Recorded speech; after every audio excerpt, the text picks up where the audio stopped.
पहले तो ये आपको स्वीकार करना चाहिए, दो अलग विषय हैं।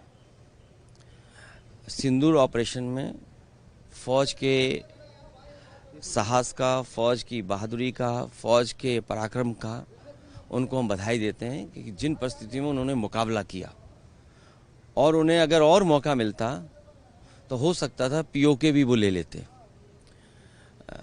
जहाँ तक पहलगांव का सवाल है, जब चर्चा पहलगांव पर होगी, उससे पहले भी ये घटना हुई है, आखिरकार उसकी भी जानकारी अभी जनता को नहीं मिली है।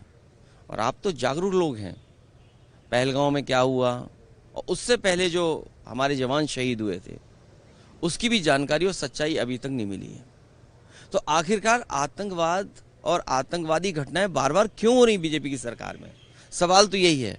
और फिर अगर घटना पहलगांव की हुई तो जो टेररिस्ट थे वो आसमान खा गया उन्हें, क्या जमीन खा गई, और इसको आखिरकार वो टेररिस्ट कहाँ हैं, उनको पकड़ना, उनके बारे में जानकारी होना, इस सरकार को जवाब देना है, क्योंकि सरकार इस पे जवाब दे सकती है। लेकिन पी चिदम्बरम का जिस तरह का बयान आया है कि इस बात के क्या सबूत हैं कि वो आतंकवादी जो पहलगाम हमला हुआ था वो पाकिस्तान से आए थे? इस पे सरकार ही जवाब दे सकती है, और कांग्रेस भी दिल्ली की सरकार में रही है तो वो पूछ सकते हैं, उनके स्रोत होंगे, उनकी जानकारी होगी। और एक सवाल सर, उत्तर प्रदेश से, उत्तर प्रदेश के जो मुख्यमंत्री हैं, सबसे ज्यादा दिनों तक मुख्यमंत्री रहने का उन्होंने रिकॉर्ड कायम किया है। ये कोई रिकॉर्ड होता है? जो काम न करे, काम न करने वाले का अगर कोई रिकॉर्ड कभी माना जाएगा तो उत्तर प्रदेश के मुख्यमंत्री होंगे। और दूसरे का काम अपना काम बनाना, और डबल इंजन की सरकार। सोचिए, अभी तो दिल्ली वालों को ही नहीं पता है कि वो अंदर ही अंदर सुरंग खोद रहे हैं। लखनऊ वाले अंदर ही अंदर सुरंग खोद रहे हैं, ये बाद में पता लगेगा। इसलिए रिकॉर्ड की बात मत करिए कि इतने दिन रिकॉर्ड, ये कहिए कि कहीं ऐसा तो नहीं है लखनऊ से अंदर ही अंदर सुरंग खोद रही हो। सर, पहलगाम हमला के बाद हम कह रहे थे पाकिस्तान से सब संबंध खत्म किया जाएगा, लेकिन एशिया कप में भारत और पाकिस्तान का मैच। देखिए, विदेश नीति हमारी असफल रही है। हमें दुख है कि जहां भारत का सम्मान दुनिया के कई देशों ने किया, लेकिन जब जरूरत पड़ी भारत को तो कोई देश हमारे साथ खड़ा नहीं हुआ।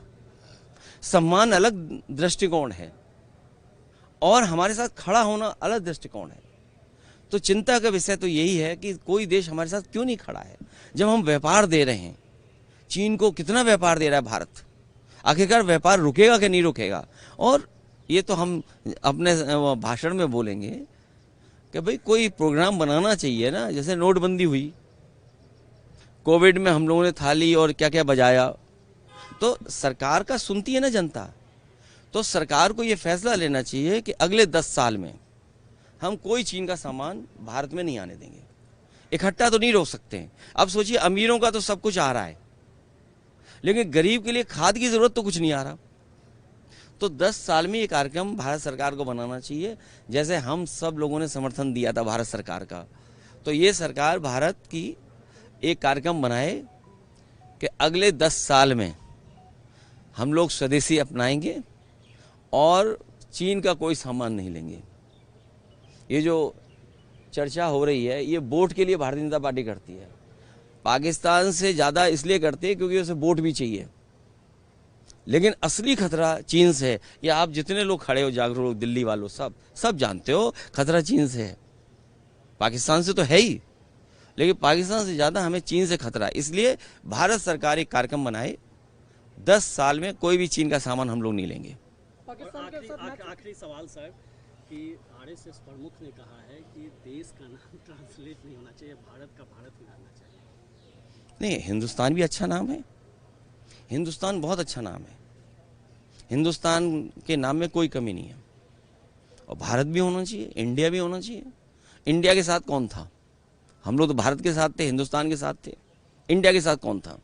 ये जो कहते हैं ना नवाजवादी, सुना होगा आपने कभी कभी, हमारे लिए नवाजवादी कहते हैं। दिल्ली में भी कहा, यहाँ एक कोई सांसद है हमारे नवाजवादी कह रहे हैं। आपको उनको पता नहीं है, बीजेपी में नए आए होंगे हो सकता, या बीजेपी का इतिहास नहीं पढ़ा होगा उन्होंने। बीजेपी के जो सबसे पहले राष्ट्रीय अध्यक्ष बने, उनके प्रस्तावक 5 बार के नवाजी थे, और जब अधिवेशन हुआ उसका खर्चा भी कुछ लोगों ने उठाया था। ये विषय आप पर है, आप लोग रिसर्च करके सच जरूर जनता को बताना। सर, एक मौलाना ने सवाल ही उठा दिया था कि जिस तरीके से पहनावे को लेकर से वहाँ पर गए थे मस्जिद को लेकर, क्या पहन के आए लोकसभा में बताओ, वही पहन के आया करेंगे। नहीं, लोकसभा में क्या पहन के आए बताओ, जो लोकसभा में पहन के आएंगे वही हमारी हर जगह ड्रेस होगी। हमसे जुड़े रहने के लिए हमारे YouTube चैनल को सब्सक्राइब करें और नई वीडियो की नोटिफिकेशन के लिए बेल आइकॉन को दबाएं। अगर आप ये वीडियो Facebook पर देख रहे हैं तो लाइक जरूर करें और ज्यादा से ज्यादा शेयर करें। धन्यवाद।